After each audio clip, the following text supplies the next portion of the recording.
డబ్బు, అనారోగ్యం, ఉద్యోగం, వ్యాపారం అప్పులతో బాధపడుతున్నారా? మీకోసమే మేనిఫెస్టింగ్ మిరాకిల్స్ 11 days ప్రోగ్రామ్. హావ్యూర్స్ India's largest digital media network Suman టీవీకి స్వాగతం. ప్రస్తుతం మనతో ఉన్నారు motivational speaker and language trainer Rizia Bangaru. So ఈ మధ్య కాలంలో అంటే సిటీకి వచ్చిన అమ్మాయిలు, ఊర్ల నుంచి వచ్చి చదువు కోసమో లేదంటే ఉద్యోగం కోసమో వచ్చిన అమ్మాయిలు హాస్టల్లో ఉండి చాలా చెడిపోతున్నారు అన్న ఒక మాట అయితే బాగా వింటూ ఉంటామమ్మా మనం. హాస్టల్ అంటేనే ఏదో బాగుపడినీకి అనుకోవడం కన్నా సిటీకి వస్తే మాత్రం ఈ కల్చర్కి అలవాటు పడిపోయి చెడిపోతున్నారు, హాస్టల్లో ఉంటే పిల్లలు చెడిపోతున్నారు అనేది ఎక్కువగా మనం వింటూ ఉంటాం. ఎందుకమ్మా అంటే ఒక ఎడ్యుకేషన్ కోసం వస్తారు, ఒక జాబ్ కోసం వస్తారు, పేరెంట్స్ ఎంతో కష్టపడి ఇక్కడికి పంపిస్తారు. బట్ ఇక్కడికి వచ్చేసరికి టోటల్ లైఫ్ స్టైల్ మొత్తం చేంజ్ అయిపోతూ ఉంటుంది. చేంజ్ అయిపోవట్లేదండి, వాళ్ళు చేసుకుంటున్నారు, చేంజ్ చేసుకుంటున్నారు. సో ఇప్పుడు అంటే ఒక వాతావరణంలో వాళ్ళ అంటే ఎడ్యుకేషన్, స్కూల్ ఎడ్యుకేషన్ నుంచి ఇంటర్మీడియట్ వరకు 10th క్లాస్ వరకే ఒక వాతావరణంలో వాళ్ళు పెరుగుతారండి. అంటే వాళ్ళు తల్లిదండ్రుల సంరక్షణలో ఉంటారు. ప్రతి ఒక్కటి ఏది మంచి ఏది చెడు అని చెప్పే తల్లిదండ్రులు ఉంటారు. ఒకవేళ వాళ్ళు చెప్పకుండా బయట ఏదైనా చేసినా కూడా తల్లిదండ్రులకు తెలుస్తుందనే భయభక్తులతో ఉంటారండి. ఎప్పుడైతే హయ్యర్ ఎడ్యుకేషన్ కోసం సిటీలకు వస్తారో ఇంకా వాళ్ళకి చెప్పే వాళ్ళు ఎవరు ఉండరండి. No asker, no teller. Okay, చెప్పేది లేదు, అడిగేది లేదు. నువ్వు ఎందుకు ఈ పని చేసావని కానీ, నువ్వు ఎక్కడికి వెళ్తున్నావని కానీ అడిగేవాళ్ళు లేరు. తల్లిదండ్రులు కూడా ఎక్కడి నుంచో పాపం చాలా దూరంలో ఉండి ఆస్తులు అమ్ముకొని లేకపోతే అప్పులు చేసి మా పిల్లలు బాగుపడతారు కదా, చదువుకుంటారు, మాకు ఎట్లాగో చదువు రాలేదు, మా పిల్లలు బాగుపడతారు అనే దాంతో వాళ్ళు సిటీకి పంపిస్తారండి. ఇక్కడికి వచ్చిన తర్వాత ఈ పిల్లలు ఏమైపోతున్నారంటే హాస్టల్స్లో ఉండేసి విపరీతమైన స్వేచ్ఛ వచ్చేసి ఫస్ట్ ఆఫ్ ఆల్. సో ఇంకా ఆ లైఫ్ అంతా అసలు ఒక చోట మనం ఒక వాతావరణంలో పెరిగాము అనేది అంత పూర్తిగా మర్చిపోయి వాళ్ళకి ఇష్టం వచ్చినట్టుగా ఉంటున్నారు. అంటే అమ్మాయిలకు కోపం రావచ్చు, మేడం ఇలా అంటున్నారని. దిస్ ఇస్ 100% కరెక్ట్ అండి. ఇప్పుడు ఎక్కడ చూసినా ఇదే. అదేంటి తాగడము, సిగరెట్లు తాగడము, దాని తర్వాత అబ్బాయిలతో తిరగడము, ఇంటికి లేటుగా అంటే ఇంటికి కాదు, అది హాస్టల్కు లేటుగా. ఎందుకంటే అదే మీరు ఒక ఎడ్యుకేషన్ ఇన్స్టిట్యూషన్ హాస్టల్లో ఉంటున్నారు, డిఫరెన్స్ అది. ఆ డిఫరెన్స్ వేరే, ఇక్కడ వేరేనండి. అక్కడ ఒక వార్డెన్ ఉంటారు, somebody will be there to control them. ఇక్కడికి వచ్చేటప్పటికి నేను డబ్బులు ఇస్తున్నాను, నీకు ఎటువంటి రైట్ లేదు, నేను వచ్చినా రాకపోయినా నువ్వు అడగడానికి నీకు హక్కు లేదు అని వాళ్ళు మాట్లాడుతున్నారు. వీళ్ళు కూడా ఏం చేస్తున్నారు, మెయింటైన్ చేసే వాళ్ళు కూడా హాస్టల్స్ మనకెందుకు అని వాళ్ళు కూడా వదిలేస్తున్నారు. సో వీళ్ళంతా మెచ్యూర్డ్ ఎనఫ్ ఉంటారు. సో అందుకని చెప్పేసి వీళ్ళు కూడా వీళ్ళ జోలికి వెళ్ళరు. అందులో హాస్టల్ బయటకు వస్తే ఎక్కడ చూసినా జంటలు జంటలు జంటలుగానే కనిపిస్తారు. వాళ్ళు చేసే విపరీతమైన చేష్టలు నోటితో చెప్పలేము, కళ్ళతో చూడలేము. అసలు అంటే మనకి ఎటువంటి రైట్ లేదు. అసలు వీళ్ళు చేసే పనులు తల్లిదండ్రులకు తెలిస్తే గుండె పగిలి చచ్చిపోతారండి. వాళ్ళు ఇంకంతకంటే ఏం చేయరు. ఇలాంటి వాటికి అలవాటు పడి, మగపిల్లలకు అలవాటు పడిపోయి వాళ్ళు ఏంటంటే వీళ్ళను కొంతమంది అంటే అమాయకమైన కొంతమంది అమ్మాయిలు కూడా ఉంటారండి, వాళ్ళను వీళ్ళు టార్గెట్ చేసుకుంటారు అబ్బాయిలు. సో వాళ్ళకి ఏం చేస్తారంటే చిన్న చిన్న గిఫ్ట్లు ఇవ్వడము, వాళ్ళు చెప్పినట్టు వీళ్ళు వినేలాగా వీళ్ళు అలవాటు చేసుకొని దాని తర్వాత ఎంతవరకు తీసుకొస్తారంటే వీళ్ళు చేసే అలవాట్లకు వాళ్ళు అడిక్ట్ అయిపోయి మగపిల్లలు ఏం చేసినా కూడా మేము వినేలాగా వాళ్ళని వాళ్ళు చేసుకుంటారు. అప్పుడు ఏమవుతున్నదంటే వీళ్ళ కంట్రోల్లో ఉండరండి. సో వాడు దరిద్రుడు వాళ్ళు ఏం చేస్తారంటే రాత్రిపూట ఫోన్లు చేసి నీతో ఫస్ట్ మాట్లాడాలని అంటాడు. సో ఎవరైనా ఏమంటారు, అబ్బా నాకు ఇప్పుడే చూడాలని ఉంది, నీతో మాట్లాడాలని ఉంది అనేటప్పటికి వీళ్ళు ఏం చేస్తారంటే ఫోన్ చేస్తారు. ఫోనేనా, నిన్ను చూడాలని ఉంది అని అంటారు. సరే అంతవరకు అయిపోతుందండి. ఈ దరిద్రమైన కోరికలన్నీ వాళ్ళు కోరినప్పుడు వీళ్ళు ఈవెన్ అంటే ఎటువంటి భయము భక్తి లేకుండా వాళ్ళు ఎలా కోరితే అలా వీళ్ళు ఫోన్లలో కెమెరాలు ఆన్ చేసుకొని వీళ్ళ శరీరాన్ని అంతా వాళ్ళకి చూపిస్తున్నారు, వీడియో కాల్స్ లో చూపిస్తున్నారు. సో అలా చూపించినప్పుడు నీకు ఫోన్ చేసిన వాడే ఒక్కడే ఉన్నాడా, వాడి పక్కల వాడి చుట్టుపక్కల ఎంతమంది ఉన్నారని వీళ్ళు చూసుకోవట్లేదండి.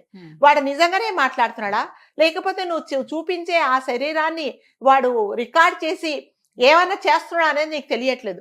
అంటే ఆ పిచ్చితో ఆ వ్యామోహంతో వాడు ఏం చేసినా కూడా వీళ్ళు ఏమీ చెప్పట్లేదండి. ఇదంతా అయిన తర్వాత రేపొద్దున వాడు ఏం చేస్తాడంటే అది వైరల్ చేసేసి ఈ అమ్మాయిలను బ్లాక్మెయిల్ చేయడం.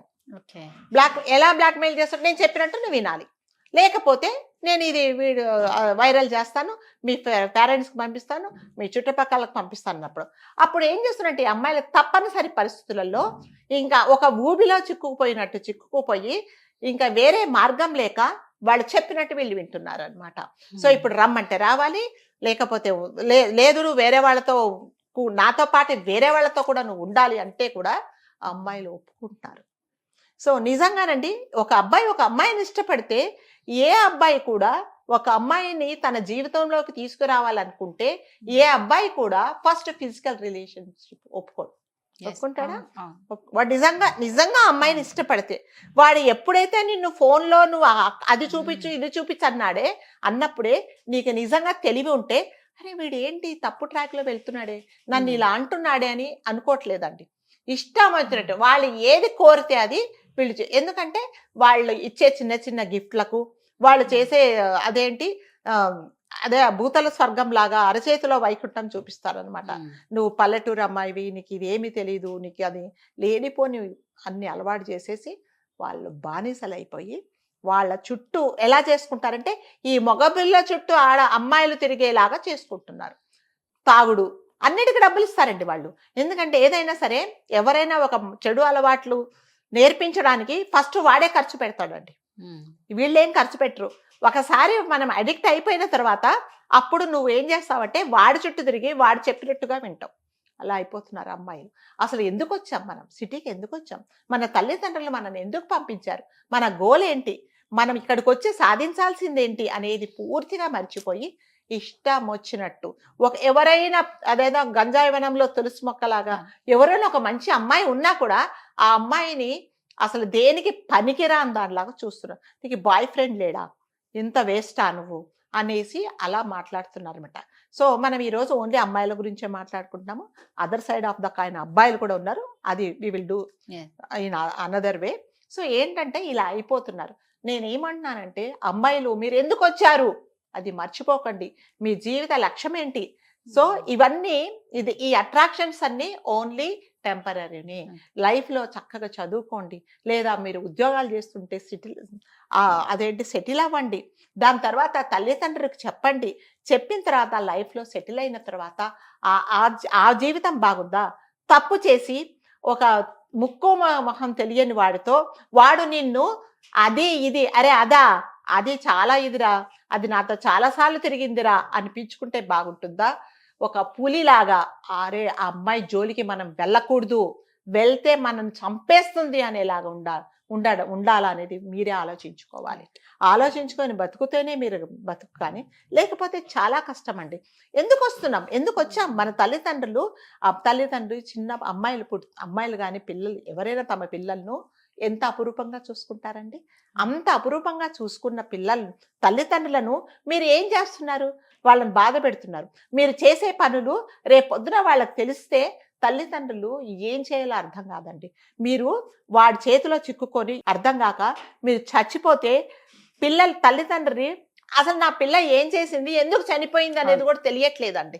సో మీరు అంటే మిమ్మల్ని 20 సంవత్సరాలు పెంచి పెద్ద చేసిన తల్లిదండ్రులకు మీరు ఇచ్చే గిఫ్ట్ ఇదేనా అనేది ఎవరికి వాళ్ళు ఆలోచించుకోవాల్సిందండి. మనం ఎన్ని వీడియోస్ ఈ అమ్మాయిల మీద చేసినా కూడా ఎవరికి వాళ్లకు సెల్ఫ్ రియలైజేషన్ ఉంటే తప్ప ఈ హాస్టల్లో ఉన్న అమ్మాయిలు బాగుపడరండి అసలు. సో చిన్న చిన్న అట్రాక్షన్ కు మీరు వెళ్ళకండి. సో అది ఎవరైనా ఏ మగవాడైనా ఏ అమ్మాయికైనా వాడి స్వార్థం లేకుండా ఏమీ చెయ్యడు అనేది మీరు ఆలోచించుకోండి. ఒక్క 1 రూపీ కూడా ఖర్చు పెట్టాడు, ఎందుకు ఖర్చు పెడతాడండి. సో దీని వెనక వాడికి ఏదో ప్లానింగ్ ఉంటేనే ఖర్చు. నిజంగా అలా ఖర్చు పెట్టాడు వాడు నిజంగా సిన్సియర్ అంటే వాడు ఎప్పుడు ఏది హైడ్ చేయడు. వెళ్ళి ఈ పేరెంట్స్కు ఆ పేరెంట్స్కు వెళ్ళి మాట్లాడేసి లైఫ్లో సెటిల్ అవుతారు కదా. ఎప్పుడైతే నువ్వు ఇలాంటివన్నీ చేస్తున్నాడు అంటే వాడు నీకు సరైన వాడు కాదు. తల్లిదండ్రుల ముందు తలదించుకుండేలాగా మీరు ప్రవర్తించొద్దు. ఒకరు తల ఎత్తుకునేలాగా ఉండండి. నలుగురు మిమ్మల్ని ఒక మాట అంటుంటే ఏం చేయాలో తోచక తలదించుకొని పిచ్చి చూపులు చూస్తూ ఏడుస్తూ అటు ఇటు చెప్పలేక తల్లిదండ్రులకు చెప్పలేక లైఫ్లో మీరు ఉండలేక మీ జీవితాన్ని మీ గొయ్యి మీరే తవ్వుకుంటున్నారు తప్ప ఎవ్వరూ దీనికి చేయట్లేదు. సో అమ్మాయిలు మీరందరూ సెల్ఫ్ డిసిప్లిన్గా ఉండండి.